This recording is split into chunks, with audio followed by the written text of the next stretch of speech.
You ready for the six-pack, man? I am ready for the NFL fucking six. Let's get it. Let's get it. All right, so I've got a list here. We're going to start off with the actually, this is a 4 o'clock game. Washington football team at Las Vegas Raiders. Fuck you, Dale, and your football team. Your team sucks. They're not going to the playoffs, and it starts this week by you guys losing to the Raiders. Give me Derek Carr and that momentum on a Thanksgiving W against one of the better teams in the NFC. I like Vegas against them because, well, Derek Carr is better than Taylor Heineke, and it's pretty fucking simple to me. Not to mention that Redskins defense is still depleted, and we know how bad Seattle is. No reason they should have even had a chance to win that game at the end there. And so I like the Raiders against Washington traveling across the country without Chase Young. I'll take them 10 times out of 10. Money line? Yeah, Raiders money line. And you can get them at great odds. They're minus 125. New England Patriots at Buffalo Bills. I like the Bills to honestly get it done. And the reason I like the Bills over the Patriots is because this is kind of a must-win game for the Bills. If they lose this game to New England, it's a pretty good chance they're going to be a wild card. Yeah. And so it at least makes things a little bit more interesting because this year, I think this is the first meeting. The game is at home. They already had a stinker the last time they were at home, losing to who did they lose to? Urban? No, that was on the road. They lost to Jacksonville at Jacksonville. They lost at home to the Colts. Jonathan Taylor's 5-touchdown game. Hard to believe if the Bills still, even though they haven't looked this good, I still believe the Bills are one of the best teams in the NFL. They're also just like the Raiders coming off of a longer week than anyone because they played on Thanksgiving. I like the more preparation for Bill and rookie Mac Jones. Give me the Bills money line. Next game. I trashed them last week, and then I kind of switched it up, actually, on the picks that I put in the comments. You notice I had to delete that because I was like, damn, I was actually pretty spot on about my prediction initially because Pittsburgh got their fucking ass kicked by the Bengals. We got Baltimore at Pittsburgh. I'm going to roll with Pittsburgh at home at a plus 4.5 dog. Not necessarily because I really think Pittsburgh is going to win the game. I just expect them to keep it close. These games are always close. And if you're going to give me points with the home team, I've almost got to go with it. And there's no way they can play as bad as they did last week against the Bengals. No way. I tell you what, if so, Ben needs to go ahead and hang the cleats up after the game.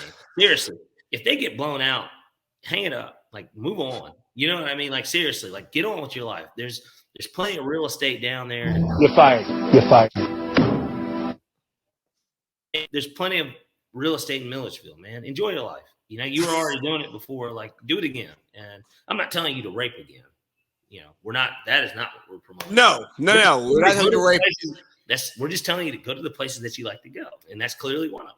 And so, but give me Pittsburgh plus 4.5. I just have to take the points at home after coming off an embarrassing loss against now your most heated rival. And, of course, you're essentially knocked out of the playoff picture if you lose this game. So I like them to at least keep it close. Next game. We hit on this a little bit earlier. What's wrong with the Rams? Well, they haven't played a bad team in a minute. They get one this weekend. They get Pervin Urban, or what's the name? Pervin Liar. Pervin Liar. Well, Pervin Liar is going to have to come up with some more fucking excuses in the postgame presser of this game. I like the Rams to steam them at minus 13. If the Falcons can go in there without their best receiver and their best player on a bum high ankle sprain, I certainly like the Rams to get back on track here in LA against the Jaguars. Give me the minus 13 Rams. I think that's one of the easier big spreads that's going to be covered because a lot of people look at these spreads and they're like, well, I don't know. Nah, fuck that. They're going to have a big game. Matt Stafford gets back on track. Should look because they're playing bad competition.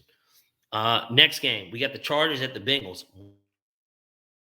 Totally honest with you. This is the equivalent of how when Lonzo and Ja Morant, you remember we talked about Lonzo and Ja Morant playing each other on, it's a league pass game. Like it's just for guys that really just love, or women too, like people that just love, seeing good talent against each other. These are two of the better young teams in the NFL and specifically in the AFC battling for playoff positioning. Yeah, which is why I'm not.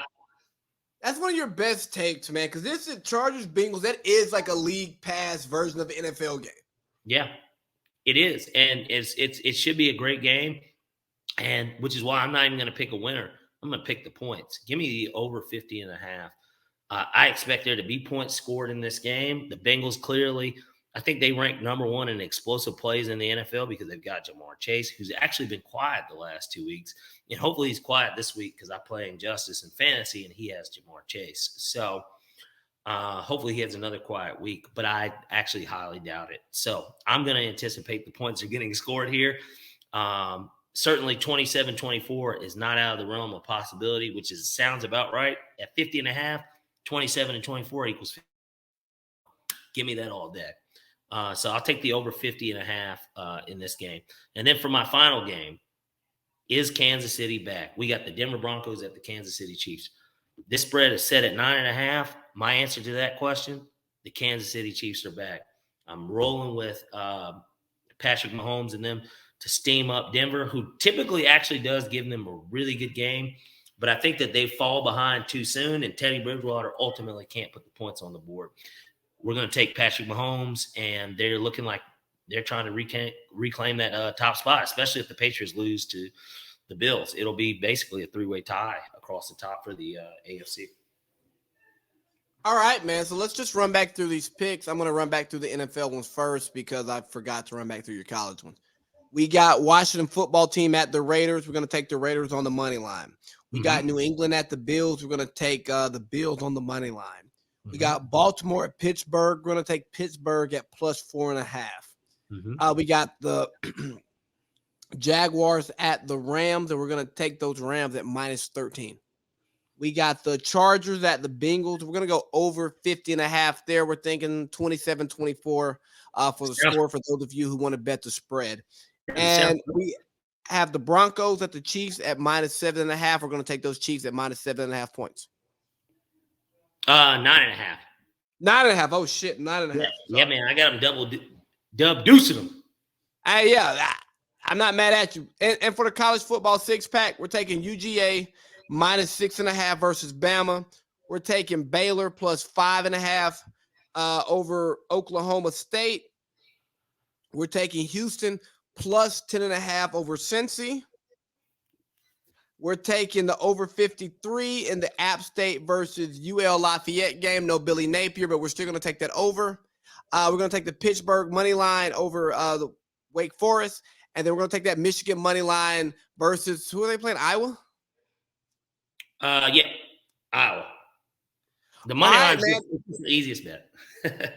So, look, those are 12 picks for you, man. You can take that to the store. You can fill it up in a bottle, and you can get drunk. But I will tell you to put the bottle down because you don't need much more than this 12-pack here. So after you consume this 12-pack, you don't need no more, man. Just take it home unless you're going to the Emporia app and you're getting those premium picks, baby. It's like OnlyFans, but you can actually make money off of it. Exactly. And you can make it quicker. Well, I mean, these guys aren't making money off of OnlyFans. They just go to OnlyFans just to pay to whack off. But this is not that kind of podcast. And think about it. And X videos is free, But what do I know? I mean, 20-4 yesterday, too, on that Emporia app. 20-4. 20-4, guys. We picked 24 games and we went 20 for 24. Sounds like a December to remember for me. You like it? I love it. Hey, Parlay Pete, I'll see you Sunday morning around about 11:30. Sounds like a date. No homo. Yeah, no. Hey, I'm bringing my little cousin. He graduated from Valdosta State last year. It's his graduation present, so we got to get him real fucked up. Well, you make sure that he's not cheering for Tom Brady. No, he's not. He's not. He's going to be cheering for the He's already a winner in my book. All right, man. Sounds good, dog. I'll talk to you this weekend. Okay. All right. Yep. We falling